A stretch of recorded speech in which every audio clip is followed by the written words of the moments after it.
और तीर हर बार की तरह इस बार भी राजा विक्रमादित्य ने बेताल को अपने कंधे पर लादा और आगे बढ़ने लगे। सफर लंबा था, इसलिए बेताल ने राजा को फिर से एक नई कहानी सुनाई। बेताल कहता है, ये कहानी है विधवा भागवती और उसकी बेटी धनवंती की।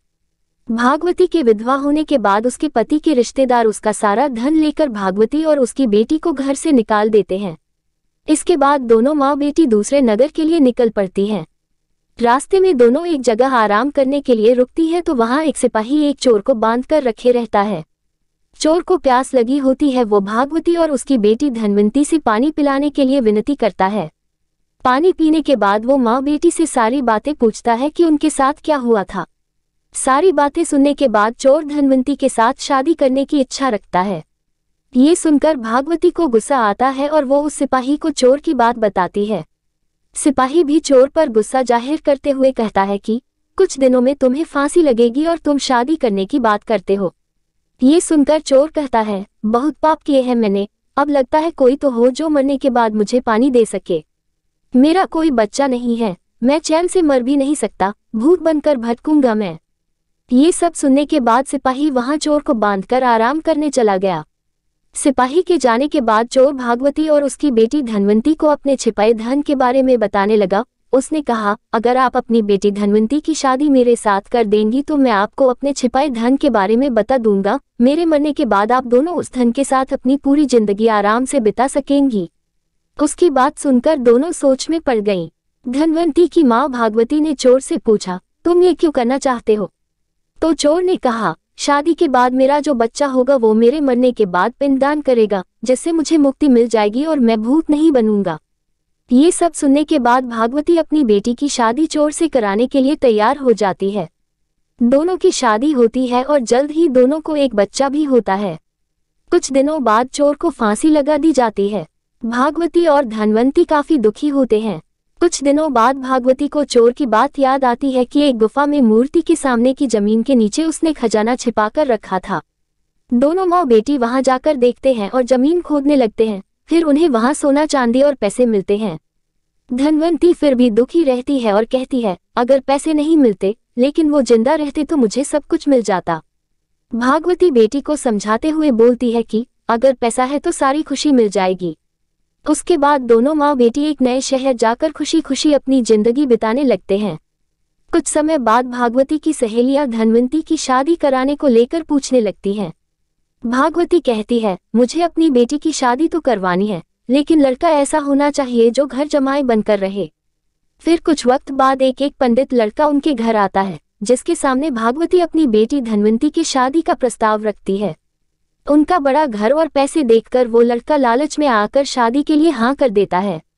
वो कुछ वक्त तक उनके साथ रहता है और उनका भरोसा जीतने के बाद एक रात घर के सारे गहने और पैसे लेकर भाग गया। इस दुख में धनवंती की माँ भगवती की मौत हो गई और धनवंती गरीब और अकेली हो गई। उसके बाद वो उस शहर से अपने बच्चे के साथ दूसरे शहर निकल पड़ी। समय बीतता गया और धनवंती किसी तरह अपना गुजारा करने लगी। धीरे धीरे धनवंती का बच्चा भी बड़ा होने लगा। एक दिन दोनों माँ बेटे रास्ते में भटक रहे थे कि इतने में उन दोनों की नजर एक राजकुमार पर पड़ी, जिसके गले को एक अजगर ने जकड़ रखा था। धनवंती के बेटे ने उस अजगर को काफी मुश्किलों के बाद राजकुमार के गले से निकाला, लेकिन अफसोस तक राजकुमार की मौत हो गई थी। इसी बीच राजकुमार के पिता, जो कि उस राज्य के राजा थे, वो वहां पहुंच गए। बेटे की मौत से वो काफी दुखी हुए, लेकिन धनवंती के बेटे के साहस को देखते हुए राजा ने धनवंती के बेटे को गोद लेने का फैसला किया। धनवंती और उसका बेटा महाराज के यहाँ रहने लगे। धनवंती का बेटा देखते ही देखते राजमहल और राजा के सारे कार्यों को सीख गया और राजा के बेटे की जगह ले ली। राजा की उम्र बहुत ज्यादा हो गई थी और कुछ वक्त बाद राजा की मौत हो गई। राजा ने मरने से पहले धनवंती के बेटे को सारा राजपाट सौंप उसे राजा बना दिया। उसके बाद धनवंती ने अपने बेटे से कहा कि पिता की मौत के बाद बेटे को पिता की आत्मा की शांति के लिए श्राद्ध और पिंडदान करना होता है। ये बात सुन उसका बेटा अपनी मां धनवंती के साथ पिंडदान करने निकल पड़ा। जब वो नदी के किनारे पहुंचा तो उसे 3 हाथ दिखाई दिए। इतनी कहानी सुनाने के बाद बेताल रुक गया और हर बार की तरह इस बार भी उसने राजा विक्रमादित्य से सवाल पूछा, बताओ राजन, उस लड़ने का पिता कौन है? धनवंती का बेटा किस हाथ में पिंड देगा? इसमें एक हाथ उस चोर का है जिसके साथ धनवंती की शुरुआत में शादी हुई थी। दूसरा हाथ उस आदमी का है जिसने धन की लालच में धनवंती से विवाह किया था, और तीसरा हाथ उस राजा का जिसने धनवंती के बेटे को गोद लेकर अपने बेटे की तरह रखा था। विक्रमादित्य ने जवाब दिया, उस लड़के का पिता वो चोर है जिसने धनवंती से पूरे रीति रिवाज के साथ शादी की। दूसरे व्यक्ति ने लालच में धनवंती से शादी की थी और राजा ने बस अपना काम किया था। चोर ही धनवंती का असली पति और उसके बेटे का पिता है, क्योंकि उसने धनवंती के लिए बिना किसी स्वार्थ के मरने से पहले धन छोड़ा ताकि वो खुशी से आराम की जिंदगी बिता सके। ये सुनते ही बेताल बहुत खुश हुआ और वापस घने जंगल में उसी पेड़ पर जाकर उल्टा लटक गया। दो दिल परिक्रमा करते दिल बढ़ता दिल सजाया हुआ दिल, दिल और तीर चमकता दिल, प्रेम पथ धक धक करता दिल सजाया हुआ दिल बढ़ता दिल, परिक्रमा करते दिल चमकता दिल, दिल और तीर। दो दिल परिक्रमा करते दिल बढ़ता दिल सजाया हुआ दिल, दिल और तीर चमकता दिल, प्रेम पथ धक धक करता दिल सजाया हुआ दिल बढ़ता दिल, परिक्रमा करते दिल चमकता दिल, दिल और तीर। राजा विक्रमादित्य अपने कंधे पर बेताल को लादने की कई कोशिश कर चुके थे, लेकिन हर बार बेताल कोई कहानी सुनाता और राज विक्रमादित्य से हाथों से बच निकलता। इस बार भी बेताल ने एक नई कहानी सुनाई। बेताल कहता है, एक बार की बात है, अंगदेश के एक गांव में एक ब्राह्मण अपनी पत्नी और 3 बेटों के साथ रहता था। एक बार ब्राह्मण ने अपने तीनों बेटों के बुलाया और कहा कि हमारे तालाब के लिए एक कछुए की जरूरत है। कल तुम तीनों समुद्र के पास जाकर वहां से कछुआ पकड़ कर ले आना। तीनों ने हाँ कर दी और दूसरे दिन तीनों माता पिता का आशीर्वाद लेकर समुद्र की ओर चल पड़े। वहां तीनों को एक बड़ा सा कछुआ दिखाई दिया, लेकिन तीनों में से कोई भी उसे उठाने के लिए तैयार नहीं हुआ। उनमें से सबसे बड़ा भाई बोला, मैं कछुए को नहीं उठाऊंगा, इससे बहुत गंदी बदबू आ रही है। दूसरे नबन के भाई ने कहा, मैं भी इसे नहीं उठाऊंगा, मुझे भी इससे गंदी बदबू आ रही है। तीसरे नंबर के भाई की बारी आई तो उसने कहा, मैं भी इसे नहीं उठा सकता, मैं बहुत कोमल हूँ। तीनों में झगड़ा शुरू हो गया और यह मामला राज दरबार तक पहुंच गया। राजा ने कहा, इस प्रकार का मामला मेरी जिंदगी में पहली बार आया है, इसका न्याय मैं कल सुबह करूंगा। आज आप हमारे यहाँ मेहमान हैं, इसलिए भाईजन और आराम यहाँ पर ही कीजिए। ये बोलकर राजा ने तीनों को भोजन के लिए निमंत्रण दिया। सभी बड़े चाव से खाना खा रहे थे, लेकिन सबसे बड़े भाई ने नहीं खाया। राजा ने जब उससे पूछा तो उसने कहा, चावल में से शमशान में जले हुए मुर्दे की बदबू आ रही है। राजा ने इस बात का पता किया तो मालूम हुआ कि चावल किसी शमशान के पास के खेत से लाए गए हैं। ये देखकर राजा बहुत खुश हुआ। सभी लोग खाना खाकर शाम को संगीत सुनने के लिए बैठ गए। तब दूसरे नंबर के भाई ने राजा से निवेदन किया कि वो मृदंग बजाना चाहता है। राजा की आज्ञा से वो गायिका के पास जाकर जैसे ही बैठा तो तुरंत खड़ा होकर दूर बैठ गया।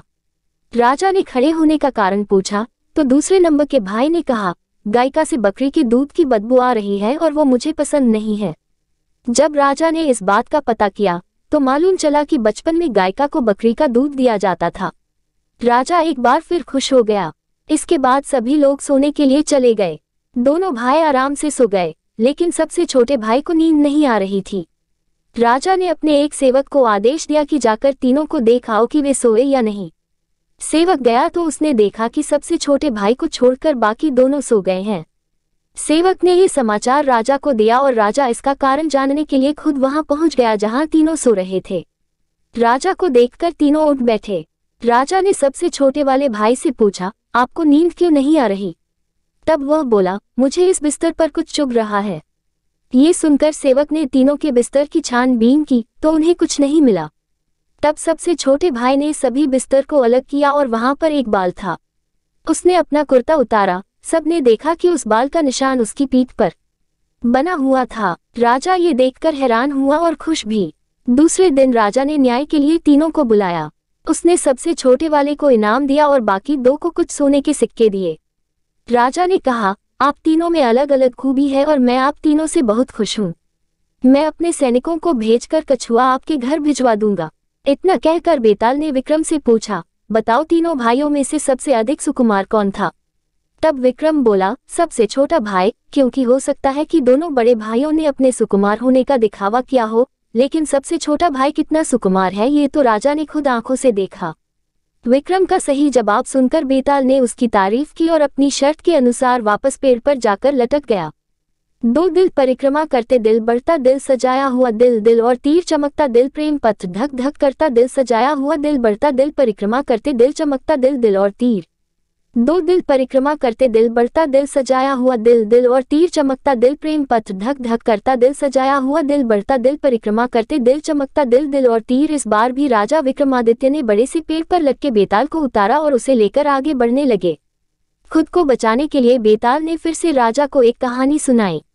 बेताल कहता है, एक बार की बात है, कनकपुर नाम का एक शहर था जिसके राजा का नाम यशोधन था। वो राजा अपनी प्रजा का खूब ख्याल रखता था। उसी शहर में एक सेठ भी था जिसकी बेटी का नाम उन्मादिनी था। वो बहुत ही सुंदर और गुणी थी, उसे जो भी देखता वो उसे देखता ही रह जाता था। जब सेठ की बेटी बड़ी हुई तो सेठ ने उसकी शादी का निर्णय लिया। सेठ सबसे पहले राजा के पास अपनी बेटी की शादी का प्रस्ताव लेकर गया।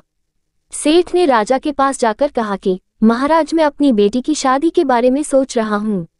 वो बहुत ही सुंदर, गुणी और विद्वान है। आप यहाँ के महाराज हैं, सबसे ज्यादा साहसी, गुणी और विद्वान आपसे अच्छा मेरी बेटी के लिए कोई नहीं हो सकता है।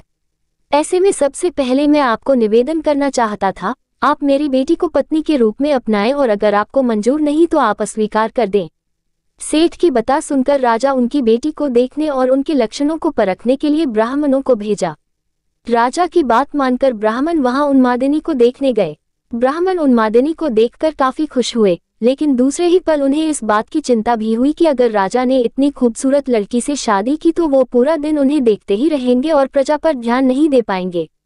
इसलिए ब्राह्मणों ने फैसला किया कि वो राजा को उन्मादिनी के रूप और गुणों के बारे में कुछ नहीं बताएंगे। सारे ब्राह्मण राजा के पास पहुंचे और बोले कि राजा, वो लड़की अच्छी नहीं है, इसलिए आप उनसे शादी न करें। ब्राह्मणों की बात सुनकर राजा को लगा कि वो लोग सच बोल रहे हैं। राजा ने उन्मादिनी से शादी करने के लिए मना कर दिया। फिर सेठ ने राजा की अनुमति से राजा के सेनापति बलधर के साथ अपनी बेटी की शादी करा दी। उन्मादिनी शादी के बाद खुशी से रहने लगी, लेकिन कभी कभी उसके मन में ये बता जरूर आती थी कि राजा ने उसे बुरी औरत समझकर उसके साथ शादी करने से मना कर दिया था। एक बार बसंत के मौसम में राजा बसंत का मेला देखने निकले। राजा की सैर की खबर उन्मादिनी को भी मिली। वो देखना चाहती थी कि वो कौन राजा था जिसने उसके साथ शादी नहीं की। ये सोचकर उन्मादिनी अपने घर की छत पर राजा को देखने के लिए खड़ी हो गई। राजा अपनी पूरी सेना के साथ उधर से जा ही रहे थे कि उनकी नजर छत पर खड़ी उन्मादिनी पर पड़ी। उसे देखकर राजा पूरी तरह से आकर्षित हो गए। उन्होंने अपने सेवक से पूछा, ये खूबसूरत लड़की कौन है? तब सेवक ने राजा को सारी कहानी बताई। ये वही लड़की है जिसके साथ ब्राह्मणों के कहने पर आपने शादी करने से मना कर दिया था। बाद में इसकी शादी सेनापति बलधर के साथ हो गई थी। पूरी बात सुनकर राजा को गुस्सा आया और उसने ब्राह्मणों को नगर छोड़ने की सजा दे दी। उसके बाद राजा बार बार यह बात सोच सोचकर दुखी रहने लगा। उसे बार बार शर्म भी आ रही थी कि वो एक ऐसी लड़की के बारे में सोच रहा था जो पहले से ही शादीशुदा है। राजा के हाव भाव से आसपास के लोग उनकी मन की बात समझने लगे। राजा के मंत्री और चाहने वालों ने राजा से कहा, राजा, इसमें दुखी होने वाली क्या बात है? सेनापति तो आपके लिए ही काम करता है, तो आप उनसे बात कर उसकी पत्नी को अपना लें। राजा ने लेकिन मंत्रियों की बात नहीं मानी। राजा का सेनापति बलधर, जिससे उन्मादिनी की शादी हुई थी, वो राजा का भक्त था। उसे जब राजा की बात पता चली तो वो राजा के पास पहुंच गया और बोला, राजा, मैं आपका दास हूं और वो आपके दासी की ही पत्नी है। मैं खुद उसे आपको भेज देता हूं। आप उसे अपना ले या फिर मैं उसे मंदिर में छोड़ देता हूं। वो देवकुल की स्त्री हो जाएगी तो आप उसे अपना सकते हैं। राजा को सेनापति की बात सुनकर बहुत गुस्सा आया। राजा ने कहा, राजा होकर मैं ही ऐसा बुरा काम करूंगा? कभी नहीं। तुम मेरे भक्त होकर मुझे ऐसा काम करने को कह रहे हो। अगर तुम अपनी पत्नी को नहीं अपनाओगे तो मैं तुम्हें कभी माफ नहीं करूंगा। राजा मन ही मन उन्मादिनी के बारे में सोचते सोचते मर गया। सेनापति राजा की मौत से बहुत दुखी हुआ और इस बात को सह नहीं पाया। उसने अपने गुरु को सब बात बताई। उसके गुरु ने कहा, सेनापति का धर्म होता है कि वो राजा के लिए अपनी जान दे दे। ये बात सुनकर सेनापति ने राजा के लिए बनाई गई चिता में कूदकर अपनी जान दे दी। जब ये बात सेनापति की पत्नी उन्मादिनी को पता चली तो उसने भी अपने पति के लिए अपने प्राण त्याग दिए। इतना बताने के बाद बेताल ने राजा विक्रमादित्य से सवाल पूछा, बताओ राजन, राजा और सेनापति में सबसे ज्यादा हिम्मत वाला कौन था? विक्रमादित्य बोला, राजा सबसे अधिक साहसी था, क्योंकि उसने राजधर्म निभाया। उसने सेनापति के कहने पर भी उन्मादिनी को नहीं अपनाया और खुद मर जाना सही समझा। सेनापति एक अच्छा सेवक था, अपने राजा के लिए उसने अपनी जान दे दी, इसमें कोई चौंकाने वाली बात नहीं थी। असली हिम्मत वाला तो राजा था, जिसने अपने धर्म और काम को अनदेखा नहीं किया।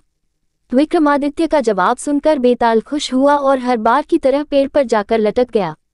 2 दिल परिक्रमा करते दिल बढ़ता दिल सजाया हुआ दिल दिल और तीर चमकता दिल प्रेम पत्र धक धक करता दिल सजाया हुआ दिल बढ़ता दिल परिक्रमा करते दिल चमकता दिल दिल और तीर। 2 दिल परिक्रमा करते दिल बढ़ता दिल सजाया हुआ दिल दिल और तीर चमकता दिल प्रेम पत्र धक धक करता दिल सजाया हुआ दिल बढ़ता दिल परिक्रमा करते दिल चमकता दिल दिल और तीर। विक्रम और बेताल रिश्ता क्या हुआ। बेताल 25वीं 24वीं कहानी। राजा विक्रमादित्य कई प्रयासों के बाद बेताल को एक बार फिर पकड़ लेते हैं और शमशान की ओर चल लेते हैं। हर बार की तरह इस बार भी बेताल नई कहानी सुनाना शुरू करता है। बेताल कहता है, बहुत समय पहले की बात है। एक राज्य पर मांडलिक नामक का राजा का शासन था। उसकी एक सुंदर पत्नी और लड़की थी। राजा की पत्नी का नाम चंद्रवती और बेटी का नाम लावण्यवती था। जब लावण्यवती बड़ी हुई और उसके विवाह का समय हुआ तो राजा मांडलिक के करीबियों ने चुपके से उसका राज्य हड़प लिया और राजा को उसके परिवार के साथ राज्य से बाहर कर दिया। राजा अपनी पत्नी और बेटी के साथ मालव देश की ओर चल दिया, जो उसकी पत्नी चंद्रवती के पिता का राज्य था। चलते चलते जब रात हो चली तो उन्होंने वन में ही रात गुजारने का फैसला किया। राजा ने पत्नी और बेटी से कहा कि तुम जाकर कहीं छिप जाओ, क्योंकि यहाँ पास में भीलों का इलाका है। वो रात को तुम लोगों को परेशान कर सकते हैं। राजा की बात पर पत्नी चंद्रवती और बेटी लावण्यवती वन में जाकर छिप जाती हैं। उसी समय भील राजा पर हमला कर देते हैं। राजा बड़ी बहादुरी से भीलों से लड़ता है, लेकिन अंत में मारा जाता है। भीलों के जाने के बाद जब पत्नी चंद्रवती और बेटी लावण्यवती बाहर आती है तो वो राजा को मरा हुआ पाती हैं। राजा के शव को देख दोनों बहुत दुखी होती हैं। दोनों माँ बेटी राजा की मौत का शोक मनाते हुए एक तालाब के किनारे जा पहुंचती हैं। तभी चंद्रसिंह नाम का एक साहूकार अपने बेटे के साथ वहां से गुजरता है। उसे रास्ते में 2 महिलाओं के पैरों के निशान दिखाई देते हैं। ये देखकर साहूकार ने अपने बेटे से कहा, अगर ये स्त्रियां मिल जाएं तो जिससे चाहो तुम शादी कर लेना। पिता की यह बात सुनकर बेटा कहता है, पिताजी छोटे पैर वाली उम्र में भी कम होगी, इसलिए मैं छोटे पैर वाली से ही शादी करूंगा। आप बड़े पैर वाले से शादी कर लेना। साहूकार की शादी करने की इच्छा नहीं थी, लेकिन बेटे के बार बार जोर देने पर वह राजी हो जाता है। वो दोनों उत्सुकता से उन पैरों के निशान वाली महिलाओं को ढूंढने में जुट जाते हैं। दोनों जब स्त्रियों को ढूंढते ढूंढते तालाब के पास पहुंचते हैं तो उन्हें वो सुंदर स्त्रियां दिखाई देती हैं। साहूकार आगे बढ़कर स्त्रियों से उनका परिचय पूछता है तो रानी चंद्रवती सारी आप बीती साहूकार को बता देती हैं। रानी की कहानी सुनकर साहूकार दोनों स्त्रियों को सहारा देने के लिए अपने घर ले आता है। संयोग से रानी चंद्रवती के पैर छोटे और बेटी लावण्यवती के पैर बड़े थे, इसलिए साहूकार का बेटा रानी चंद्रवती से और साहूकार बेटी लावण्यवती से शादी कर लेता है। उन दोनों की आगे चलकर कई संतान पैदा होती हैं। बेताल पूछता है, बता विक्रम, अब इन दोनों की संतानों का आपस में रिश्ता क्या होगा। इस सवाल से विक्रम भी सोच में पड़ जाता है। लाख सोचने के बाद भी उसे सही जवाब नहीं सूझता, इसलिए वह चुपचाप आगे बढ़ता रहता है। ये देखकर बेताल कहता है, राजन, अगर तुम्हें इसका जवाब नहीं पता तो परेशान होने की जरूरत नहीं है। मैं तुम्हारे पराक्रम और धीरज से बहुत खुश हूँ। मैं इस मुर्दे से निकल जाता हूँ और तुम इस मुर्दे को अपने वादे के अनुसार योगी के पास ले जा सकते हो, लेकिन याद रहे जब योगी तुम्हें सिर झुकाकर इस मुर्दे को प्रणाम करने को कहे तो तुम उनसे कहना कि पहले आप करके दिखाएं कि कैसे करना है। जब योगी सिर झुकाएं तो तभी अपनी तलवार से उसका सिर काट लेना। उसका सिर काटकर तुम पूरी पृथ्वी के चक्रवर्ती सम्राट बन जाओगे। वहीं अगर तुमने उसका सिर नहीं काटा तो योगी तुम्हारी बलि दे देगा और सिद्धि प्राप्त कर लेगा। इतना कहते ही बेताल ने मुर्दे का शरीर छोड़ दिया और राजा विक्रम मुर्दे का शरीर लेकर योगी के पास पहुंच जाते हैं। इसी प्रकार रिश्ता क्या हुआ विक्रम और बेताल की एक अद्भुत कथा समाप्त होती है। 2 दिल परिक्रमा करते दिल बढ़ता दिल सजाया हुआ दिल दिल और तीर चमकता दिल प्रेम पत्र धक धक करता दिल सजाया हुआ दिल बढ़ता दिल परिक्रमा करते दिल चमकता दिल दिल और तीर। 2 दिल परिक्रमा करते दिल बढ़ता दिल सजाया हुआ दिल दिल और तीर चमकता दिल प्रेम पत्र धक धक करता दिल सजाया हुआ दिल बढ़ता दिल परिक्रमा करते दिल चमकता दिल दिल और तीर। सालों पहले यमुना किनारे धर्मस्थल नाम का एक नगर हुआ करता था। वहाँ एक ब्राह्मण रहता था जिसका नाम गणपति था। उसकी एक सुंदर और गुणवान बेटी थी। जैसे ही उसकी शादी की उम्र हुई तो वो और उसका पूरा परिवार उसके लिए योग्य वर ढूंढने में लग गया। एक दिन ब्राह्मण किसी के घर पूजा करने के लिए गया और उसका बेटा भी पढ़ाई के लिए घर से बाहर चला गया।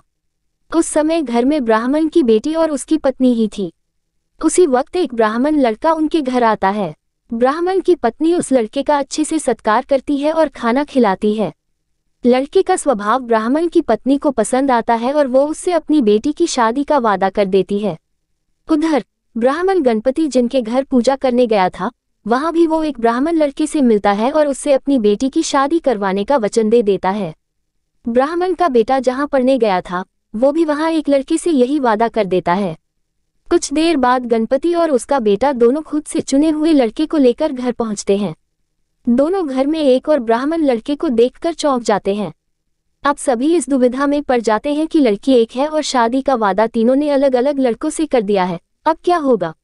लड़की का विवाह किससे करवाएंगे? इसी दुविधा के बीच पड़ोसी उनके घर खबर लेकर आता है कि उनकी बेटी को मोहल्ले में ही सांप ने काट लिया है। भागा भागा पूरा परिवार और तीनों ब्राह्मण लड़के लड़की के पास पहुंचते हैं, लेकिन तब तक लड़की की मौत हो जाती है। ये देखकर तीनों लड़के दुखी हो जाते हैं। कुछ देर बाद लड़की का परिवार और तीनों ब्राह्मण मिलकर उसका अंतिम संस्कार करते हैं। लड़की के क्रियाकर्म के बाद एक ब्राह्मण लड़का उसकी हड्डियां अपने साथ लेकर जंगल चला जाता है। दूसरा उसकी राख को इकट्ठा करके पोटली में बांधकर उसी शमशान घाट में झोपड़ी बनाकर रहने लगता है। तीसरा शमशान घाट से निकलकर लड़की के गम में देश देश योगी बनकर घूमने लगता है। ऐसा होते होते कई साल गुजर गए। एक दिन अचानक योगी बनकर घूम रहा ब्राह्मण किसी तांत्रिक के घर पहुंच गया। ब्राह्मण को घर में देखकर तांत्रिक खुश हुआ और उसका सत्कार किया। तांत्रिक ने योगी से कुछ दिन अपने घर में ही रहने के लिए कहा। तांत्रिक की जिद देखकर योगी उनके घर में ही रुक गया। एक दिन तांत्रिक अपनी विद्या में बहुत लीन था और उसकी पत्नी सबके लिए खाना बना रही थी। उसी वक्त उनका बेटा रोने लगा और अपनी मां को परेशान करने लगा। तांत्रिक की पत्नी से उसे बहुत संभालने की कोशिश की, लेकिन वो नहीं माना। आखिर में तांत्रिक की पत्नी को इतना गुस्सा आया कि उसने अपने बच्चे की पिटाई कर दी। उसके बाद भी जब बच्चा चुप नहीं हुआ तो उसने उसे चूल्हे में डालकर जला दिया। ये सब देखकर योगी ब्राह्मण बहुत नाराज हुआ और बिना कुछ खाए ही अपनी पोटली लेकर उनके घर से जाने लगा। इतने में तांत्रिक आया और योगी से कहा, महाराज खाना तैयार है, आप इस तरह गुस्से में बिना खाए यहाँ से न जाएं। गुस्से में योगी ने कहा, मैं इस घर में एक मिनट भी नहीं रुक सकता। जहाँ ऐसी राक्षसी रहती हो वहाँ मैं कैसे कुछ खा सकता हूँ। इतना सुनते ही तांत्रिक झट से चूल्हे के पास जाता है और एक किताब से एक मंत्र पढ़कर अपने बेटे को जिंदा कर देता है। ये सब देखकर योगी हैरान रह जाता है। उसने सोचा कि अगर यह किताब मेरे हाथ लग जाए तो मैं अपनी पत्नी को भी जीवित कर सकता हूँ। योगी यह सोच ही रहा होता है कि उधर तांत्रिक बेटे को जीवित करने के बाद फिर से योगी से खाना खाने का आग्रह करता है। योगी खाना खाता है और वहीं रुक जाता है। अब योगी के दिमाग में बस यही चल रहा था कि बस वो किसी तरह से उस किताब को हासिल कर ले। सोचते सोचते रात हो जाती है। सब खाना खाकर सो जाते हैं। आधी रात को योगी उस मंत्र वाली किताब को लेकर तांत्रिक के घर से सीधे उस शमशान घाट पहुंचता है, जहां ब्राह्मण की लड़की का अंतिम संस्कार किया गया था। वो सबसे पहले झोपड़ी बनाकर उसी जगह रह रहे ब्राह्मण को बुलाता है और उसे सारी कहानी सुनाता है। इसके बाद दोनों मिलकर फकीर बने ब्राह्मण को ढूंढते हैं। फकीर ब्राह्मण के मिलते ही योगी ब्राह्मण दोनों से कहता है कि लड़की की हड्डी और राख लेकर आओ, मैं उसे जिंदा करूंगा। दोनों ऐसा ही करते हैं। राख और हड्डी इकट्ठा करने के बाद लड़की को जलाई हुई जगह में योगी ब्राह्मण मंत्र पढ़ता और लड़की जिंदा हो जाती है। ये देख तीनों ब्राह्मण खुश हो जाते हैं। इतनी कहानी सुनाकर बेताल चुप हो जाता है। कुछ देर बाद वह राजा विक्रम से पूछता है, बताओ वह लड़की किसकी पत्नी हुई? विक्रमादित्य बेताल के दोबारा उड़ने के डर से जवाब नहीं देते। गुस्से में बेताल कहता है, देखो अगर तुम जवाब पता होते हुए भी नहीं दोगे तो मैं तुम्हारी गर्दन में काट दूंगा, जल्दी से जवाब दो। इतना सुनते ही राजा बोलते हैं, जो ब्राह्मण शमशान में कुटिया बनाकर रह रहा था वो उसकी पत्नी हुई। बेताल पूछता है, कैसे? तब विक्रमादित्य जवाब देते हैं, जो हड्डी चुनकर फकीर बन गया वो उसका बेटा हुआ। जिसने तांत्रिक विद्या से उसे जीवित किया वो उसके पिता समान हुआ और जो उसकी राख के साथ जीवन जी रहा था वही उसका पति हुआ। जवाब सुनते ही बेताल ने कहा, राजन तुमने बिल्कुल सही उत्तर दिया है, लेकिन शर्त के मुताबिक तुम्हें मुंह नहीं खोलना था, इसलिए मैं दोबारा उड़ रहा हूँ। इतना कहकर बेताल दोबारा घने जंगल के किसी पेड़ में जाकर लटक जाता है और राजा विक्रम उसे पकड़ने के लिए उसके पीछे भागने लगते हैं। कहानी से सीख चतुराई और बुद्धि से बड़ी समस्या को हल किया जा सकता है। दो दिल परिक्रमा करते दिल बढ़ता दिल सजाया हुआ दिल दिल और तीर चमकता दिल प्रेम पथ धक धक करता दिल सजाया हुआ दिल बढ़ता दिल परिक्रमा करते दिल चमकता दिल दिल और तीर। दो दिल परिक्रमा करते दिल बढ़ता दिल सजाया हुआ दिल दिल और तीर चमकता दिल प्रेम पथ धक धक करता दिल सजाया हुआ दिल बढ़ता दिल परिक्रमा करते दिल चमकता दिल दिल और तीर। सम्राट विक्रमादित्य ने योगी को दिए वचन को पूरा करने के लिए एक बार फिर बेताल को पेड़ से उतारकर अपने कंधे पर बैठा दिया। इसके बाद वह योगी के पास चल दिए। रास्ता तय करने के लिए बेताल ने एक नई कहानी शुरू की। बेताल बोला, बहुत समय पहले की बात है। विशाला नाम के राज्य में पद्मनाभ नाम का एक राजा राज किया करता था। उसी के राज्य में एक साहूकार रहता था। उस साहूकार का नाम था अर्थदत्त। अर्थदत्त की एक सुंदर लड़की थी, अनंगमंजरी। अनंगमंजरी जब बड़ी हुई तो साहूकार ने मणिवर्मा नाम के एक धनी साहूकार से उसका विवाह कर दिया।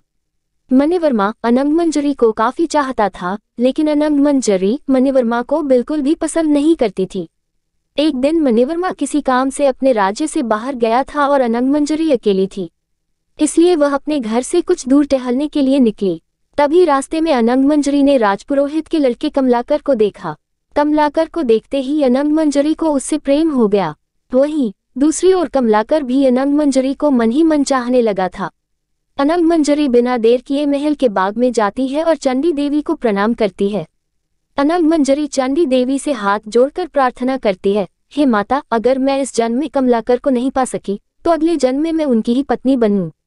इतना कहते हुए अनंगमंजरी ने अपना दुपट्टा खींचा और पेड़ पर दुपट्टे से फांसी लगाने की तैयारी करने लगी। तभी राज्य की दासी और अनंगमंजरी की सहेली वहां आ गई। सहेली ने कहा, अनंगमंजरी, तुम ये क्या कर रही हो? इस पर अनंगमंजरी उसे अपनी मन की बात बताती है। ये सुनने के बाद सहेली कहती है, तुम बिल्कुल भी परेशान न हो, जल्द ही मैं कमलाकर से तुम्हारी मुलाकात करा दूंगी। सहेली की यह बात सुनकर अनंगमंजरी रुक गई। अगले ही दिन अनंगमंजरी की सहेली ने कमलाकर के साथ उसकी मुलाकात का प्रबंध किया। दोनों एक दूसरे से मिलने बाग में पहुंचे। दोनों ने एक दूसरे को देखा और खुद को रोक न सके। कमलाकर बेताब होकर अनंगमंजरी की ओर दौड़ा। कमलाकर को अपने नजदीक आते देख अनंगमंजरी की धड़कनें तेज हो गईं और मारे खुशी के उसकी धड़कनें ही रुक गईं। अनंगमंजरी को मरा देख कमलाकर भी बहुत दुखी हुआ, जिससे उसका दिल फट गया और वह भी मर गया।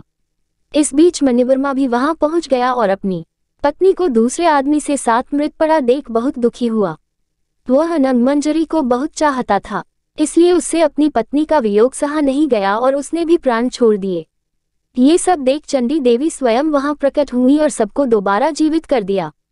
इतना कहकर बेताल बोला, बता विक्रम, इन तीनों में सबसे ज्यादा प्रेम में अंधा कौन था? जब विक्रम कुछ नहीं बोला तो बेताल ने फिर कहा, बता विक्रम, प्रेम में अंधा कौन था? बेताल के बार बार पूछने पर विक्रम ने कहा, सुनो बेताल, सबसे ज्यादा प्रेम में अंधा था मणिवर्मा। वजह यह है कि अनंगमंजरी और कमलाकर अचानक मिले और वह उस खुशी के कारण मरे। वहीं मणिवर्मा ये देखकर शोक में मर गया कि उसकी पत्नी किसी दूसरे से प्रेम करती थी और अपने प्रेम से मिलने की खुशी में मर गई। ये सुनते ही बेताल बोला, हाँ राजन, तुमने बिल्कुल सही जवाब दिया, लेकिन तू बोला तो मैं चला। इतना कहकर बेताल एक बार फिर विक्रम के कंधे से उड़कर पेड़ पर फिर जा लटकता है। इसी के साथ प्रेम में अंधा कौन विक्रम बेताल कहानी समाप्त होती है। दो दिल परिक्रमा करते दिल बढ़ता दिल सजाया हुआ दिल दिल और तीर चमकता दिल प्रेम पथ धक धक करता दिल सजाया हुआ दिल बढ़ता दिल परिक्रमा करते दिल चमकता दिल दिल और तीर।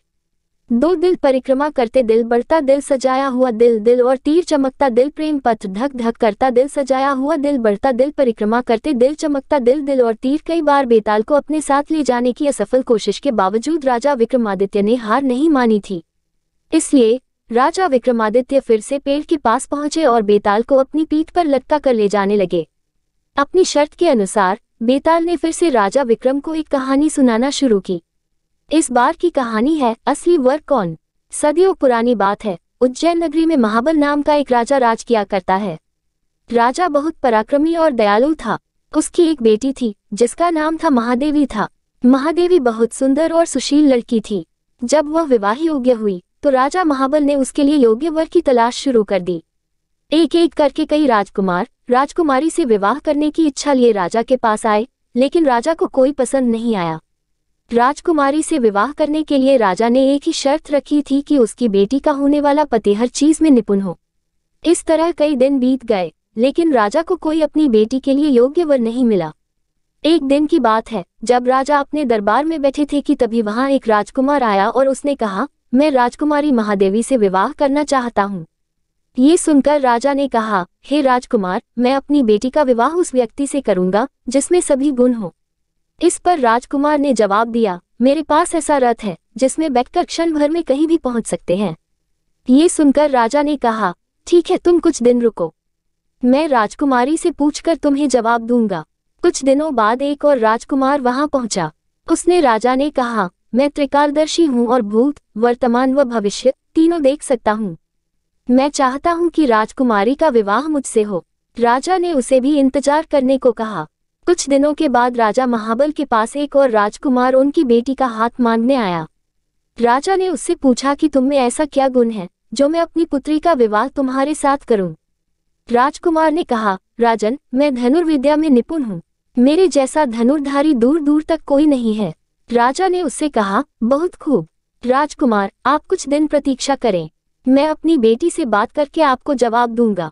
अब राजा असमंजस में पड़ गया कि तीनों ही राजकुमार गुणवान हैं, लेकिन वह तीनों से तो राजकुमारी की शादी कर नहीं सकता। तो अब सवाल ये था कि राजकुमारी का विवाह किससे होना चाहिए।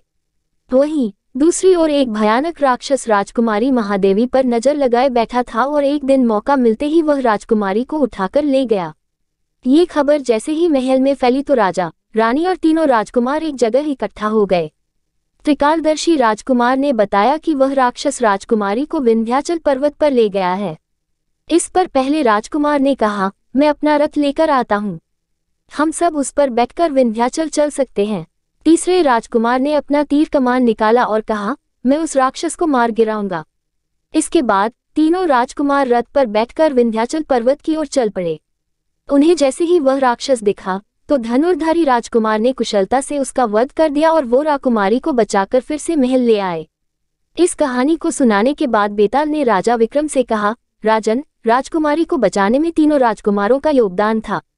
तो अब तुम मुझे बताओ कि राजकुमारी का विवाह किससे होना चाहिए। राजन, मैंने सुना है कि तू हमेशा न्याय करता है, जल्दी उत्तर दे, वरना तेरे सिर के टुकड़े टुकड़े कर दूंगा। इस पर राजा विक्रमादित्य ने उत्तर दिया कि राजकुमारी का विवाह धनुर्धारी राजकुमार से होना चाहिए, क्योंकि उसने राक्षस से लड़ाई करके राजकुमारी को बचाया और बाकी दोनों राजकुमारों ने केवल उसकी मदद की। बस फिर क्या था, जैसे ही राजा बोला, बेताल उसकी पीठ से उड़कर फिर से पेड़ पर जा लटका।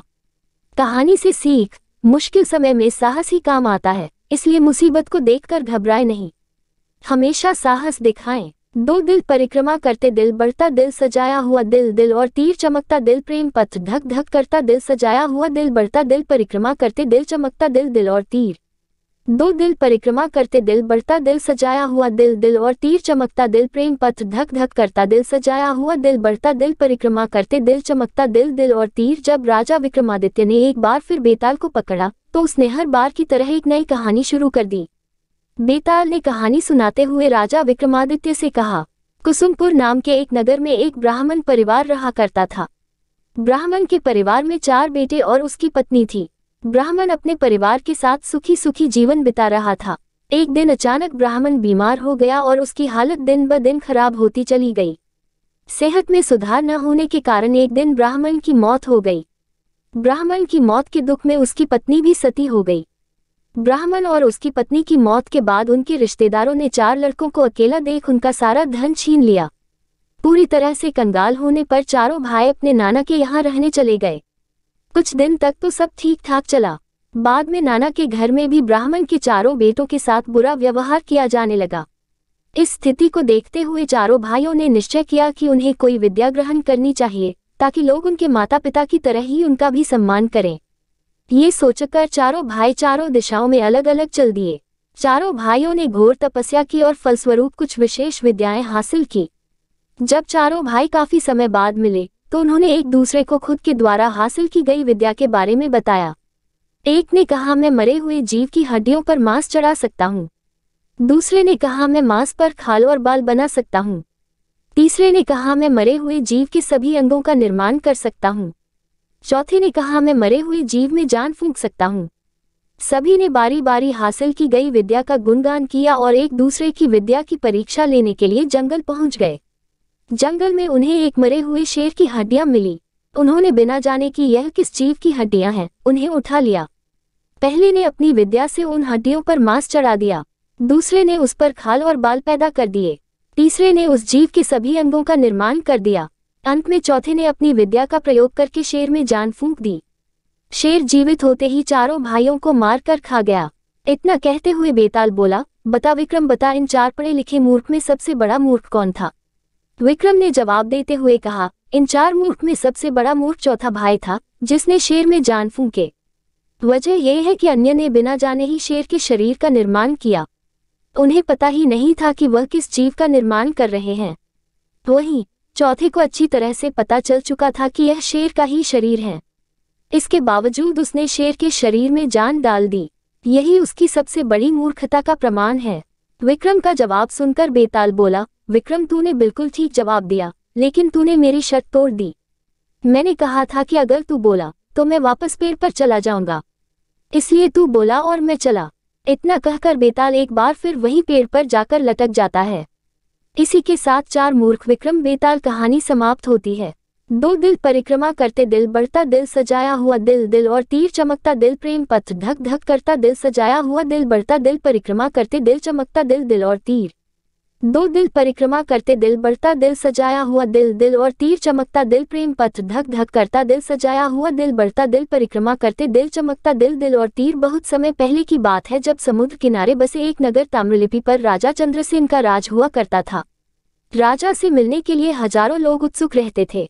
उन्हीं में से एक था नवयुवक सत्वशील। सत्वशील को काम की तलाश थी, इसलिए वो हर दिन राजा चंद्रसेन से मिलने के लिए उनके राजमहल पहुंच जाता। अफसोस, उसे हर बार दरबारी भगा देते थे। ऐसा होते होते बहुत समय गुजर गया, लेकिन लड़के ने हिम्मत नहीं हारी। वो राजमहल के साथ ही हर उस जगह पहुंच जाता जहां राजा की सवारी जाती थी। एक दिन राजा भ्रमण कर अपने सैनिकों के साथ महल की ओर लौट रहे थे। कड़ी धूप होने के कारण राजा को काफी तेज प्यास लगी। सैनिक इधर उधर पानी ढूंढने लगते हैं, लेकिन कोई भी कामयाब नहीं होता है। तभी राजा अपने मार्ग पर खड़े सत्वशील को देखते हैं। नवयुवक को देख राजा पूछते हैं, क्या तुम्हारे पास पानी है? सत्वशील तुरंत राजा को पानी पिलाता है और साथ ही मीठे फल भी खिलाता है। राजा उससे काफी प्रसन्न होते हैं और कहते हैं, मैं तुम्हें कुछ भेंट देना चाहता हूँ, बताओ तुम्हें क्या चाहिए? भूपति चंद्रसेन के सवाल पूछते ही झट से सत्वशील कहता है कि महाराज, मैं लंबे समय से काम की तलाश कर रहा हूँ, अगर आप मुझे कुछ काम दे दे तो आपकी बहुत कृपा होगी। इतना सुनते ही राजा तुरंत उसे अपने दरबार में नौकरी दे देते हैं और कहते हैं कि उसके द्वारा पिलाए गए पानी का उपकार वो जीवन भर याद रखेंगे। वक्त बीतता गया और अपनी प्रतिभा की वजह से नवयुवक राजा का बहुत करीबी बन गया। एक दिन भूपति चंद्रसेन सत्वशील से कहते हैं, हमारे नगर ताम्रलिपि में बेरोजगारी काफी बढ़ गई है, इसके लिए हमें कुछ करना चाहिए। इतना सुनते ही नवयुवक कहता है, आप हुक्म कीजिए महाराज। राजा कहते हैं, हमारे पास एक टापू है जो काफी हरा भरा है, अगर वहां कुछ खोज की जाए तो काम के कुछ अवसर मिल सकते हैं। इतना सुनते ही सत्वशील जी महाराज कहकर टापू के लिए रवाना हो गया। समुद्र के रास्ते टापू के पास पहुंचते ही सत्वशील को पानी में तैरता हुआ एक झंडा नजर आता है। झंडे को देखते ही वो हिम्मत जुटाकर पानी में कूदता है। पानी में कूदते ही नवयुवक सत्वशील टापू की राजकुमारी के पास पहुंच जाता है, जहां वो अपनी सहेलियों और सेविकाओं के साथ गाना गा रही होती हैं। राजकुमारी को नवयुवक अपना परिचय देता है। कुछ देर बातचीत करने के बाद राजकुमारी सत्वशील को भोजन का निमंत्रण देती है और खाना खाने से पहले पास के ही एक तालाब में स्नान करने का आग्रह करती है। जैसे ही सत्वशील तालाब में नहाने के लिए उतरता है, वो ताम्रलिपि महल की सभा में पहुंच जाता है। एकदम सभा में सत्वशील को देख राजा चंद्रसेन चकित हो जाते हैं। वो उससे पूछते हैं, अरे तुम यहाँ कैसे? सत्वशील राजा को पूरी घटना के बारे में बताता है। सारी बातें जानने के बाद राजा भी उस टापू में जाने का फैसला लेते हैं। वहां पहुंचकर भूपति चंद्रसेन उस टापू पर जीत हासिल कर लेते हैं। ऐसा होते ही राजा चंद्रसेन को राजकुमारी उस टापू का राजा घोषित कर देती है। राजा टापू को जीतने की खुशी में वहां की पूर्व राजकुमारी और सत्वशील की शादी करवा देते हैं। इस तरह राजा चंद्रसेन सत्वशील के पानी के उपकार को चुकाते हैं। इतनी कहानी बताकर बेताल चुप हो जाता है और विक्रम से पूछता है कि राजा चंद्रसेन और सत्वशील दोनों में से सबसे बलवान कौन था?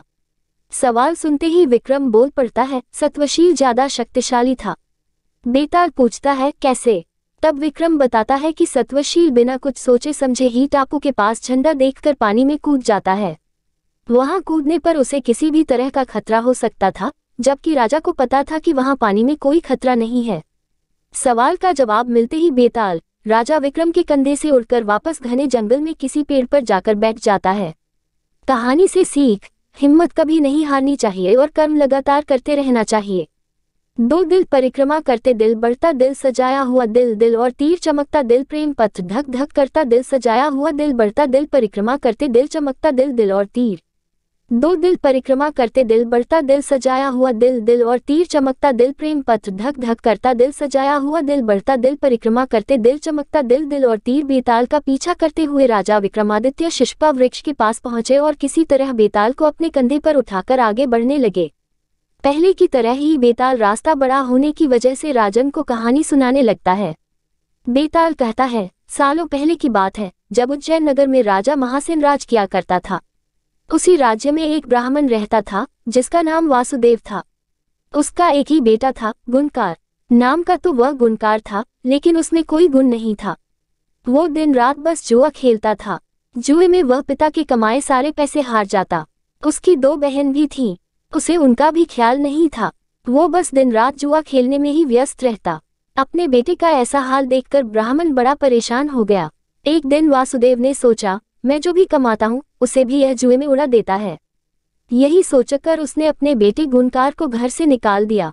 घर से निकलते ही वह दूसरे राज्य पहुंच गया। वहां वह भूखा प्यासा घूमता रहा, न तो उसे कोई काम मिला और न ही कुछ खाने के लिए।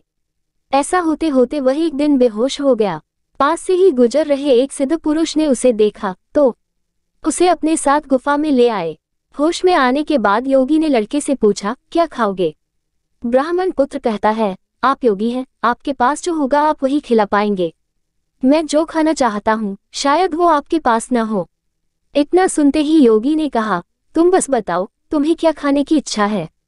इतना सुनने के बाद गुणकार ने अपनी इच्छा जाहिर की, जिसे सुनते ही योगी ने अपनी सिद्धि की मदद से उसकी मनपसंद थाली प्रकट कर दी। वो लड़का हैरान रह गया। पहले उसने खान खाया और फिर सिद्ध पुरुष से पूछा, ये चमत्कार आपने कैसे किया?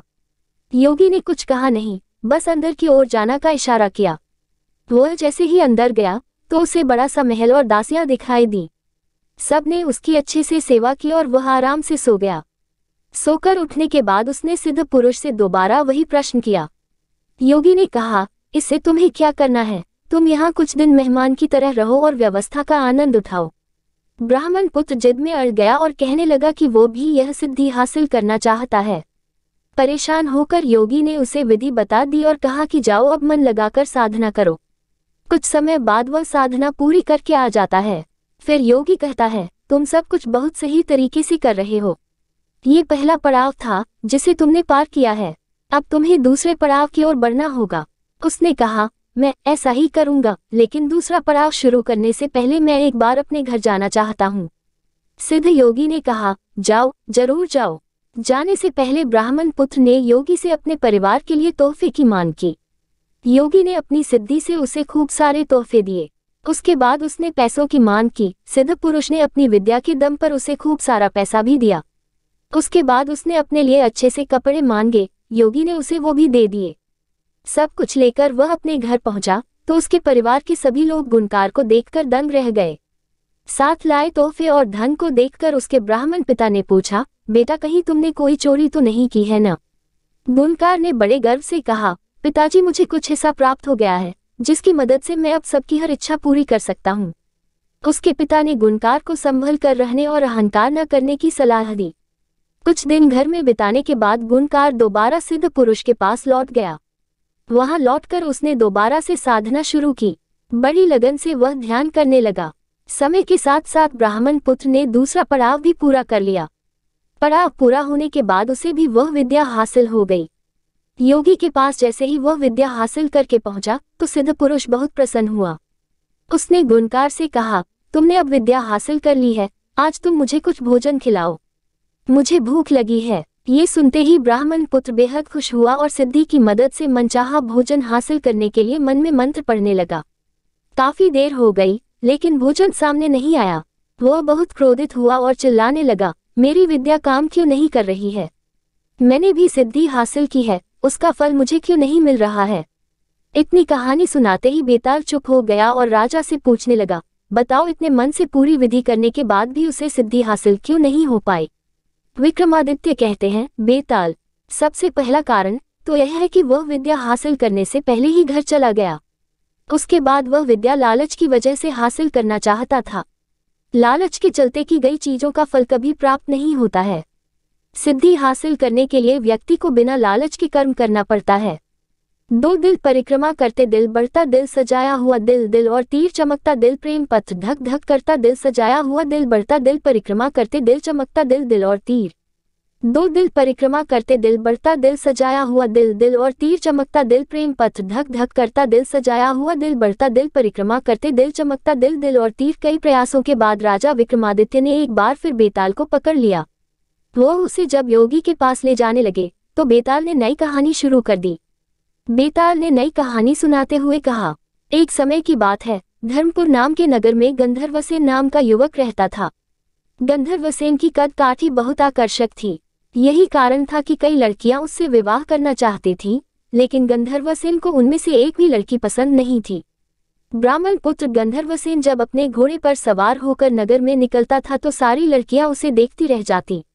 गंधर्वसेन किसी की तरफ नहीं देखता और तेज गति से नगर को पार करके रोजाना एक मंदिर की ओर निकल जाता था। यह मंदिर काली देवी का मंदिर था। गंधर्वसेन काली माँ का बहुत बड़ा भक्त था। वो हर दिन माँ काली की पूजा किया करता था। एक दिन जब वो मंदिर से लौट रहा था तो उसने नदी के किनारे एक धोबी की लड़की को कपड़े धोते हुए देखा।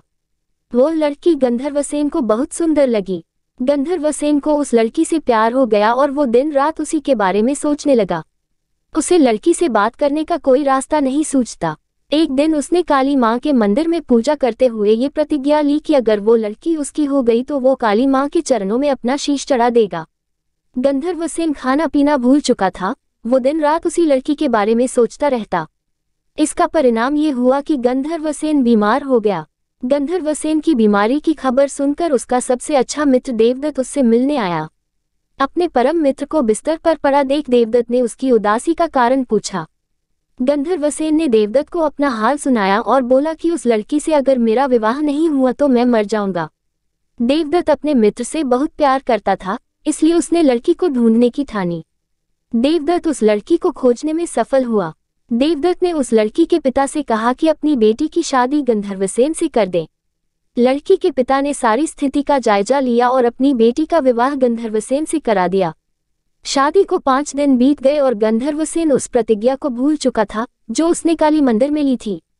एक दिन सपने में गंधर्वसेन को अपनी छाया दिखाई देती है। उसकी छाया उसे वो प्रतिज्ञा याद दिलाती है और कहती है कि अगर तुम ये प्रतिज्ञा पूरी नहीं करोगे तो स्वार्थी कहे जाओगे। अगले दिन गंधर्वसेन को अपनी गलती का एहसास होता है और वो काली मंदिर में अपनी बलि देने के लिए तैयार हो जाता है। वो अपने मित्र देवदत्त को बुलाता है और उससे कहता है कि मैं, तुम और तुम्हारी भाभी मंदिर चलते हैं। मैं मंदिर में अंदर पूजा करूंगा और तुम बाहर अपनी भाभी का ध्यान रखना। देवदत्त मंदिर चलने को तैयार हो जाता है। दोनों दोस्त उस लड़की के साथ मंदिर पहुंचते हैं। गंधर्वसेन मंदिर के अंदर अपनी प्रतिज्ञा पूरी करने चला जाता है। देवदत्त और गंधर्वसेन की पत्नी बाहर उसकी प्रतीक्षा करते हैं। बहुत समय तक जब गंधर्वसेन बाहर नहीं आता तो देवदत्त मंदिर के अंदर चला जाता है।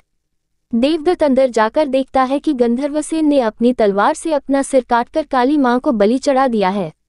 ये देखकर देवदत्त घबरा जाता है। देवदत्त सोचता है कि कोई भी व्यक्ति यह यकीन नहीं करेगा कि गंधर्वसेन ने अपनी हत्या खुद की है। सब ये सोचेंगे कि देवदत्त ने अपने मित्र को मारा है ताकि वो उसकी पत्नी से विवाह कर सके। इस आरोप से बचने के लिए देवदत्त ने गंधर्वसेन की तलवार से अपना सिर भी काट लिया। थोड़े समय बाद गंधर्वसेन की पत्नी अपने पति और उसके मित्र देवदत्त को खोजने मंदिर आई। वहां दोनों मित्रों की लाश देखकर वो डर गई। उसने सोचा कि लोग उन दोनों की हत्या का आरोप मेरे ऊपर लगाएंगे, इस लांछन से अच्छा है कि मैं भी मर जाऊं। जैसे ही उस लड़की ने अपना सिर काटने के लिए तलवार उठाई वैसे ही वहां मां काली प्रकट हुई। मां काली ने कहा, पुत्री मैं तुमसे प्रसन्न हूं, बोलो क्या वरदान मांगती हो। लड़की ने कहा, आप इन दोनों को जीवित कर दीजिए। काली मां बोली, तुम इन दोनों के सिर इनके धड़ों पर रखोगी तो ये जीवित हो जाएंगे। लड़की ने ऐसा ही किया, लेकिन उससे सिर रखने में गलती हो गई। उसने गंधर्वसेन का सिर देवदत्त और देवदत्त का सिर गंधर्वसेन के धड़ पर लगा दिया। दोनों मित्र जीवित होकर उस लड़की के लिए लड़ने लगे। इतनी कहानी सुनाकर बेताल ने विक्रमादित्य से कहा, राजन अब तुम ही बताओ कि उस लड़की का पति कौन है। विक्रमादित्य को जवाब मालूम था। अगर वो चुप रहते तो बेताल उनका सिर धड़ से अलग कर देता, इसलिए विक्रमादित्य बोले, व्यक्ति की पहचान उसके चेहरे से होती है, इसलिए देवदत्त उस लड़की का पति होगा क्योंकि उसके धड़ पर गंधर्वसेन का मस्तिष्क वाला हिस्सा लगा है। बेताल ने कहा, इस बार भी तुमने सही जवाब दिया है, इसलिए मुझे फिर से उड़ जाना पड़ेगा। इतना बोलकर बेताल फिर से घने जंगल की ओर उड़ गया। राजा विक्रमादित्य फिर से बेताल को ढूंढने के लिए उसके पीछे चल दिए। कहानी से सीख, इंसान जो भी करता है अपने मस्तिष्क से ही करता है, इसलिए उसकी पहचान मस्तिष्क से ही होती है। दो दिल परिक्रमा करते दिल बढ़ता दिल सजाया हुआ दिल दिल और तीर चमकता दिल प्रेम पथ धक धक करता दिल सजाया हुआ दिल बढ़ता दिल परिक्रमा करते दिल चमकता दिल दिल और तीर। दो दिल परिक्रमा करते दिल बढ़ता दिल सजाया हुआ दिल दिल और तीर चमकता दिल प्रेम पथ धक धक करता दिल सजाया हुआ दिल बढ़ता दिल परिक्रमा करते दिल चमकता दिल दिल और तीर। विक्रम बेताल की प्रारंभिक कहानी कुछ इस प्रकार है। बहुत समय पहले की बात है। उज्जयिनी नाम के राज्य में राजा विक्रमादित्य राज किया करते थे। राजा विक्रमादित्य की न्यायप्रियता, कर्तव्यनिष्ठता और दानशीलता के चर्चे पूरे देश में मशहूर थे। यही कारण था कि दूर दूर से लोग उनके दरबार में न्याय मांगने आया करते थे। राजा हर दिन अपने दरबार में लोगों की तकलीफों को सुनते और उनका निवारण किया करते थे। एक दिन की बात है, राज दरबार लगा हुआ था। तभी एक भिक्षु विक्रमादित्य के दरबार में आता है और एक फल राजा को देकर चला जाता है। राजा उस फल को कोषाध्यक्ष को दे देता है। उस दिन के बाद से हर रोज वह भिक्षु राजा के दरबार में आने लगा। उसका रोज का काम यही था कि वह राजा को फल देता और चुपचाप चला जाता। राजा भी प्रत्येक दिन भिक्षु द्वारा दिया गया फल कोषाध्यक्ष को थमा देता। ऐसे करते करते करीब 10 साल बीत गए। एक दिन जब भिक्षु फिर राजा के दरबार में आकर फल देता है, तो इस बार राजा फल कोषाध्यक्ष को न देकर वहां मौजूद एक पालतू बंदर के बच्चे को दे देते हैं। ये बंदर किसी सुरक्षाकर्मी का था, जो छूटकर अचानक राजा के पास आ जाता है। बंदर जब उस फल को खाने के लिए तोड़ता है, तो उस फल के बीच से एक बहुमूल्य रत्न निकलता है। उस रत्न की चमक को देख राज दरबार में मौजूद सभी लोग हैरत में पड़ जाते हैं। राजा भी यह नजारा देख आश्चर्य में पड़ जाता है। राजा कोषाध्यक्ष को इससे पूर्व भिक्षु द्वारा दिए गए सभी फलों के बारे में पूछता है। राजा के पूछने पर कोषाध्यक्ष बताता है कि महाराज, मैंने उन सभी फलों को राजकोष में सुरक्षित रखवा दिया है। मैं उन सभी फलों को अभी लेकर आता हूँ। कुछ देर बाद कोषाध्यक्ष राजा को आकर बताता है कि सभी फल सड़ गल गए हैं। उनके स्थान पर बहुमूल्य रत्न बचे हुए हैं। ये सुनकर राजा बहुत खुश होता है और कोषाध्यक्ष को सारे रत्न सौंप देता है। अगली बार जब भिक्षु फल लेकर दोबारा विक्रमादित्य के दरबार पहुंचता है, तो राजा कहते हैं, भिक्षु, मैं आपका फल तब तक ग्रहण नहीं करूंगा जब तक आप यह नहीं बताते कि हर दिन आप इतनी बहुमूल्य भेंट मुझे क्यों अर्पित करते हैं। राजा की यह बात सुन भिक्षु उन्हें एकांत स्थान पर चलने को कहता है। एकांत में ले जाकर भिक्षु राजा को बताता है कि मुझे मंत्र साधना करनी है और उस साधना के लिए मुझे एक वीर पुरुष की जरूरत है। चूंकि मुझे तुमसे वीर दूसरा कोई नहीं मिल सकता, इसलिए यह बहुमूल्य उपहार तुम्हें दे जाता हूँ। भिक्षु की बात सुन राजा विक्रमादित्य उसकी सहायता करने का वचन देते हैं। तब भिक्षु राजा को बताता है कि अगली अमावस्या की रात को उसे पास के शमशान आना होगा, जहां वह मंत्र साधना की तैयारी करेगा। इतना कहकर भिक्षु वहां से चला जाता है। अमावस्या का दिन आते ही राजा को भिक्षु की बात याद आती है और वह वचन के अनुसार शमशान पहुंच जाते हैं। राजा को देख भिक्षु बहुत प्रसन्न होता है। भिक्षु कहता है, हे राजन, तुम यहाँ आए, मैं बहुत खुश हुआ कि तुम्हें तुम्हारा वचन याद रहा। अब यहाँ से पूर्व की दिशा में जाओ, वहाँ एक महाश्मशान मिलेगा। उस महाश्मशान में एक शीशम का एक विशाल वृक्ष है। उस वृक्ष पर एक मुर्दा लटका हुआ है। उस मुर्दे को तुम्हें मेरे पास लेकर आना है। भिक्षु की बात सुनकर राजा सीधे उस मुर्दे को लाने चल देता है। महाश्मशान में पहुंचने के बाद राजा को एक विशाल शीशम के पेड़ पर एक मुर्दा लटका हुआ दिखाई देता है। राजा अपनी तलवार खींचता है और पेड़ से बंधी डोर को काट देता है। डोर कटते ही मुर्दा जमीन पर आ गिरता है और जोर से चीखने की आवाज आती है। दर्द भरी चीख सुन राजा को लगता है कि शायद यह मुर्दा नहीं बल्कि कोई जिंदा इंसान है। थोड़ी देर बाद जब मुर्दा तेजी से हंसने लगता है और फिर पेड़ पर जाकर लटक जाता है, तो विक्रम समझ जाता है कि इस मुर्दे पर बेताल चढ़ा है। काफी कोशिश के बाद विक्रम बेताल को पेड़ से उतार अपने कंधे पर टांग लेते हैं। इस पर बेताल विक्रम से कहता है, विक्रम मैं तेरे साहस को मान गया, तू बड़ा ही पराक्रमी है, मैं तेरे साथ चलता हूँ, लेकिन मेरी एक शर्त है कि पूरे रास्ते में तू कुछ भी नहीं बोलेगा। विक्रम सिर हिलाकर हाँ में बेताल की बात मान लेता है। इसके बाद बेताल विक्रम से कहता है कि रास्ता लंबा है, इसलिए इस रास्ते को रोमांचक बनाने के लिए मैं तुझे एक कहानी सुनाता हूँ। तो ये थी विस्तार से राजा विक्रम, योगी और बेताल की आरंभिक कहानी। यही से शुरू होता है बेताल 25 की 25 कहानियों का सफर, जो बेताल एक एक करके विक्रम को सुनाता है। कहानियों के विक्रम बेताल के इस भाग में आपको बेताल 25 की सभी कहानियां एक साथ पढ़ने को मिलेंगी। दो दिल परिक्रमा करते दिल बढ़ता दिल सजाया हुआ दिल दिल और तीर चमकता दिल प्रेम पथ धक धक करता दिल सजाया हुआ दिल बढ़ता दिल परिक्रमा करते दिल चमकता दिल दिल और तीर। दो दिल परिक्रमा करते दिल बढ़ता दिल सजाया हुआ दिल दिल और तीर चमकता दिल प्रेम पथ धक धक करता दिल सजाया हुआ दिल बढ़ता दिल परिक्रमा करते दिल चमकता दिल दिल और तीर। महाभारत की कथा में कई महान चरित्रों का जिक्र है, उन्हीं में से एक थे दानवीर कर्ण। श्री कृष्ण हमेशा कर्ण की दानवीरता की प्रशंसा करते थे। वहीं अर्जुन और युधिष्ठिर भी दान पुण्य करते रहते थे, लेकिन श्री कृष्ण कभी उनकी प्रशंसा नहीं करते थे। एक दिन अर्जुन ने श्री कृष्ण से इसका कारण पूछा। श्री कृष्ण बोले, समय आने पर वही ये साबित कर देंगे कि सबसे बड़ा दानवीर सूर्यपुत्र कर्ण है। कुछ दिनों के बाद एक ब्राह्मण अर्जुन के महल में आया।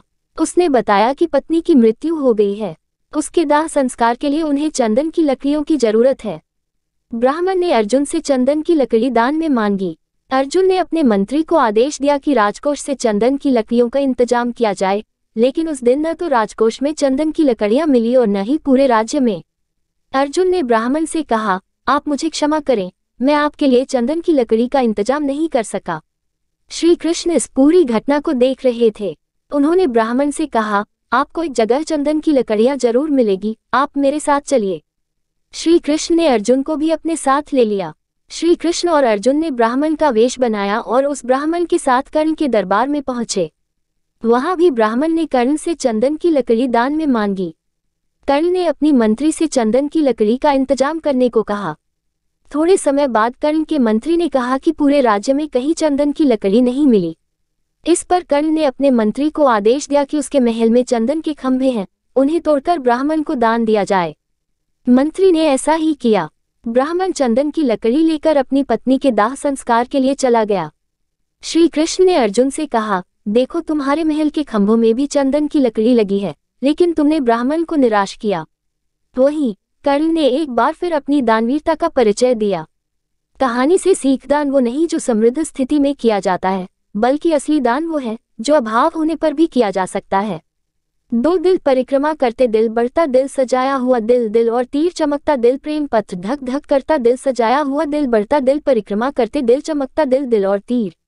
दो दिल परिक्रमा करते दिल बढ़ता दिल सजाया हुआ दिल दिल और तीर चमकता दिल प्रेम पथ धक धक करता दिल सजाया हुआ दिल बढ़ता दिल परिक्रमा करते दिल चमकता दिल दिल और तीर। एक बार फिर राजा विक्रमादित्य बेताल को पेड़ से उतारकर योगी के पास जाने के लिए आगे बढ़ता है। हर बार की तरह इस बार फिर बेताल राजन को एक कहानी सुनाता है। बेताल बताता है कि वीरबहु नाम का एक राजा था, जो छोटे छोटे राज्यों पर राज किया करता था। राजा अनकपुर नामक राजधानी में रहता था। उसी राजधानी में अर्थदत्त नाम का एक व्यापारी भी रहता था, जिसकी मदनसेना नाम की एक बेटी थी। व्यापारी की बेटी अक्सर घूमने के लिए बाग में जाया करती थी। एक दिन एक युवक ने मदनसेना को बाग में देखा और देखता ही रह गया। वो मदनसेना से प्रेम करने लगा था और हर दम उसी के ख्यालों में डूबा रहता है। एक दिन हिम्मत करके युवक बाग में गया। वहां मदनसेना अकेले बैठी थी। उसने नवयुवती को बताया, मेरा नाम धर्म सिंह है और मैं आपकी खूबसूरती पर फिदा हो गया हूँ। व्यापारी के बेटी ने उत्तर दिया, मुझसे तुम दूर रहो, मैं किसी और की अमानत हूँ। धर्म सिंह उसकी बात नहीं सुनता और उससे विवाह का आग्रह करता है। फिर मदनसेना बताती है, मेरा विवाह समुद्रदत्त के साथ तय हो गया है और मैं इस प्रस्ताव को स्वीकार नहीं कर सकती हूँ। इतना सुनते ही धर्म सिंह दुखी हो गया। गुस्से में उसने मदनसेना से कहा, अगर तुम मेरी हुई तो मैं अपनी नस काट लूंगा। ये सुनकर मदनसेना बहुत डर गई। मदनसेना ने उसे वचन दिया कि वो ठीक 5 दिन बाद उससे मिलने के लिए आएगी। ये सुनकर धर्म सिंह खुश हो गया। 5वें दिन मदनसेना का विवाह समुद्रदत्त से होना था। विवाह के सारे रीति रिवाज पूरे करने के बाद मदनसेना अपने पति समुद्रदत्त के घर चली गई, लेकिन उसे धर्म सिंह को दिया हुआ अपना वादा याद था। पति जैसे ही मदन सेना के पास जाता है तो वह उससे कहती है कि मुझे आपसे बहुत जरूरी बात करनी है। वो बताती है, मुझे एक लड़की से मिलने जाना है जिसे मैंने शादी से पहले आज के दिन मिलने का वचन दिया था। ये बात सुनकर समुद्रदत्त बहुत दुखी हो गया। उसने सोचा कि ऐसी महिला पर तो धिक्कार है जो पहले दिन ही दूसरे आदमी के पास जाना चाहती है। इसे अगर मैं रोकूंगा तो भी यह चली ही जाएगी।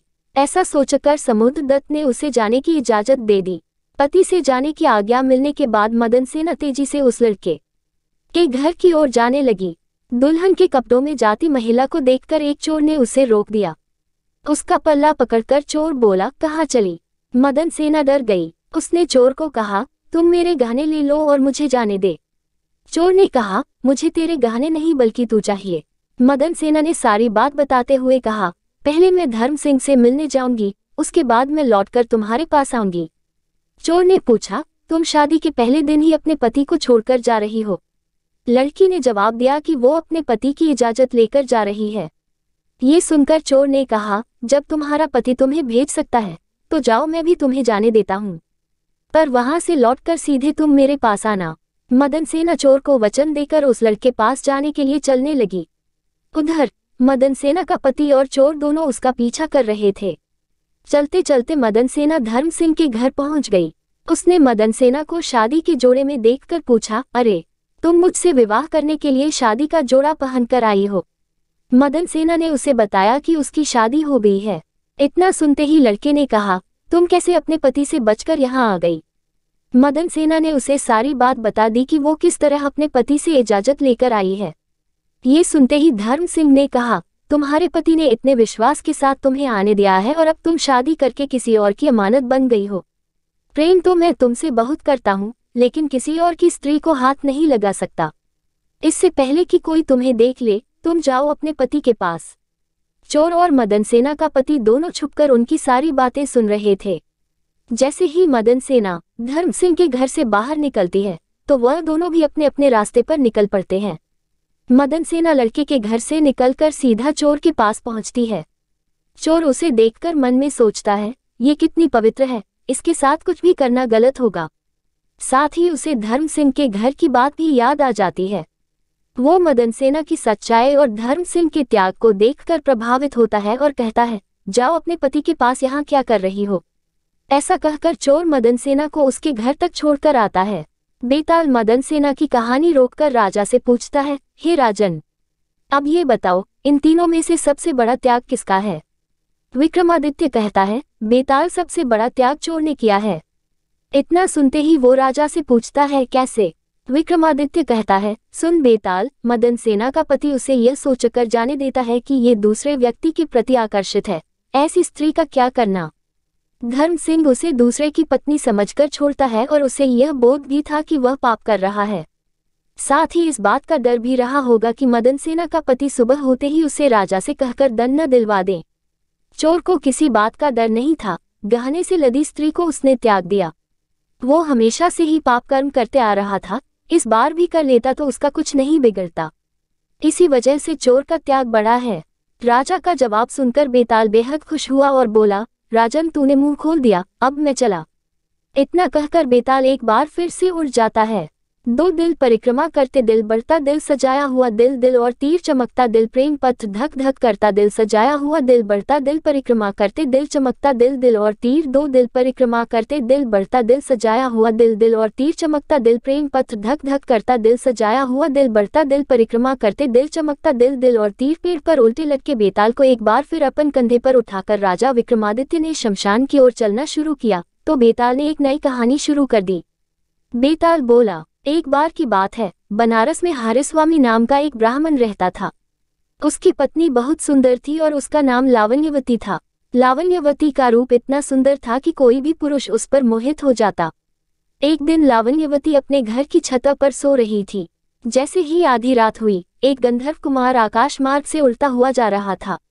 उसकी नजर लावण्यवती पर पड़ी तो वो उसकी ओर आकर्षित हो गया। गंधर्व कुमार लावण्यवती को उठाकर ले गया। हरिस्वामी ने सुबह उठकर देखा तो उसकी पत्नी गायब थी। हरिस्वामी के लिए यह बड़े दुख की बात थी। वह अपनी पत्नी के अपहरण से इतना दुखी हुआ कि उसने आत्महत्या करने की ठान ली। जब लोगों को ये बात पता चली तो उन्होंने हरिस्वामी को समझाया कि उसे तीर्थ यात्रा करनी चाहिए।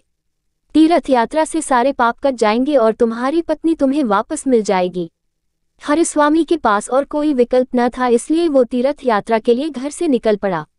हरिस्वामी जब एक गांव से गुजर रहा था तो उसे भूख लगी। वो एक ब्राह्मण के घर पहुंचा। ब्राह्मण की पत्नी ने हरिस्वामी को खीर खाने को दी।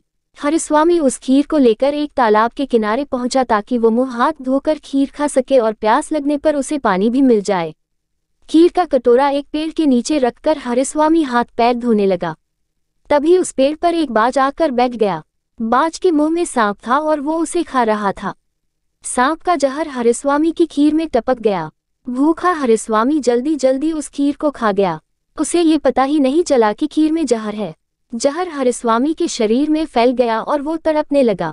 हरिस्वामी दौड़कर ब्राह्मण की पत्नी के पास आकर कहने लगा कि तूने मुझे जहर क्यों दिया, और इतना कहकर वो मर गया।